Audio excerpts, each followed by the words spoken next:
Magandang araw po. Ayan, nakikita nyo ba yan? Ang ating merienda ngayon.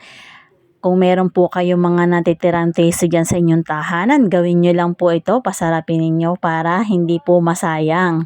Ayan po, una pong ginawa ng inyong tita, nag-scramble egg po tayo, 2 egg lang po yon. Tapos, magka-caramelize po tayo nyan. Ayan, intayin lang po natin medyo mag-brown ng konti yan. Ayan, yan po yung magiging kabilang side natin mamaya. Ayan po, at after po nyan, ito po yung ating mga ingredients. Ayan, yung ating scrambled egg. Tapos may cheese po tayo at ayan yung tasty natin na natira. Ilang araw na po kasi medyo tumitigas na yan. At meron tayong isang evaporated milk, nilagyan natin ng 2 egg.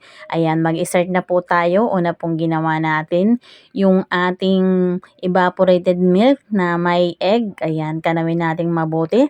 Tapos, dyan po natin ididip yung ating tasty. Ayan, ipapatong na po natin yan dun sa ating kinaramelize. Ayan, nasa ilalim po yan. Tapos po, ayan, natapos na natin yung unang side. Naglagay po tayo ng cheese. Ayan, marami yung ating cheese. Nagtira pa po tayo para pang lagay natin mamaya sa ibabaw pang toppings natin. At isinama na po natin yung ating scrambled egg. Ayan, yan pa lang, masarap na. After po nyan, magdidip ulit tayo ng tasty at ilalagay natin sa pinakang ibabaw niya. Ayan po. At pagkatapos po niyan, ayan, medyo ano na siguro yung ilalim niya. Isasama na po natin dyan yung ating natira na evaporated milk. Ayan, na may kasamang egg. Ilalagay na po natin yung sa ibabaw. Tapos, babaligtarin po natin yan. Ayan, isinama na nga po natin. Nauna na ang tita nyo.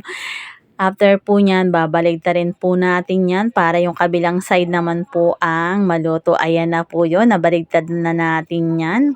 Hintayin lang natin ang konti na medyo mag-brown din yung kabilang side. At nako, excited na yung tita. Masarap na naman ang ating merienda at syempre ang partner po niyan, kaping barako. Ayan. Pakuluan lang po natin yan. Nilagyan na rin na po natin yan ng brown sugar kaya ready na rin yan. At ito na po ang ating, hindi natin alam kung anong tawag dyan. Basta ginawa na ng tita nyo ng paraan para hindi masayang ating natirang tasty. Ayan po, at magme-merienda na syempre ang inyong mga tita. Salamat po ng marami sa inyong panonood.